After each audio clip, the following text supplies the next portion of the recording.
So as we look at the song Cornerstone, now with the chords, we're going to find in the key of A that some things are going to be pretty simplistic for us with a lot of emphasis on left-hand bass notes.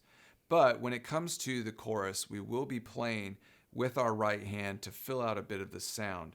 And we're going to keep it really simple as we do that. There is also a melody line that is a lot of fun to play for this song, which will be in the melody and rhythm tutorial that you want to check out as well. So let's take a look at our chords. Because we're in the key of A, we'll start with that specifically. Knowing that scale would be very important and helpful as we go through all of these, especially the melody. But the chord A itself, we're going to keep fairly simple, and that's on an A root note. And the third is C sharp, E. Above that, put those together, and we've got our A chord. Next chord that we will use is D, D major, and so that starts on a D note, and then the third is F sharp, A. Those are the three notes for our A chord. We will use an E as well, and E, G sharp, and B. Those three notes together make our root position E chord. All right, we will use an F sharp minor as well within this. So this is using two raised black keys, F sharp, A, and then C sharp. F sharp, A, and C sharp, just making sure that whatever voicing and position you use for that, it's nice and stable. And we will have a moment where we do right hand F sharp minor chord, using those notes, but then our left hand is not going to be just duplicating an F sharp root, but we will be walking down to play an F sharp over an E. Okay, so the E of that slash chord is in our bass. So F sharp over E. And that's going to take you through the primary chords that we'll use within this song.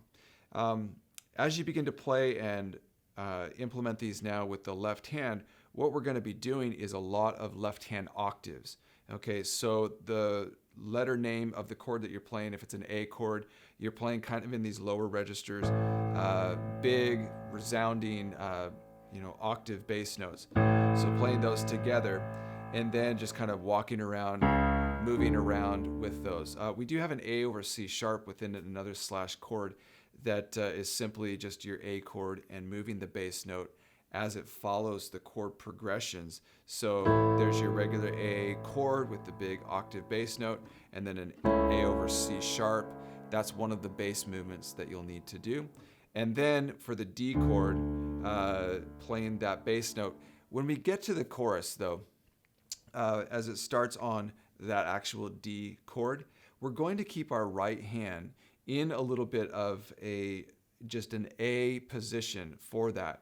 And so by playing notes that are centered around the key that we're in, A, we can actually be really, really simple with what we play. And so even if on that big D, you can play an A shape without the middle, the third in there. And what you're doing is you're adding the fifth of that D chord to it, the A, and then you're playing a high note up there, and it's kind of the second of that chord, or the ninth, however you're looking at it. A little more color to do it this way, but as you play the big fat bass notes, octave style underneath, and then move around, you can keep that right hand shape. And now I'm playing and voicing out really what would be an F sharp minor feel almost without that third. I'm just playing the first, third, and the seventh in there. And then even for the E, you can just switch one finger and play that big E bass note octave, and then a B and an E in your right hand, and you're playing the first and the fifth of that chord. So it's a very simplified approach to bringing out these chords. And again, depending on your scenario, if you're playing with a full band and you don't need to play out large chords with your right hand, this is the way to go. Just keep it really simple as it moves through the chord progression. Then if you are in a scenario where you do need to provide more of the musical sound, maybe it's not a full band, but you need to play out the chords, then by all means begin to add more of a full chord feel with how you're playing out these chords. And mess around with inversions that will get you a better feel and better sound to play not just the root position will help a lot in that sound that you're creating. So there's the chords that we'll use for the song.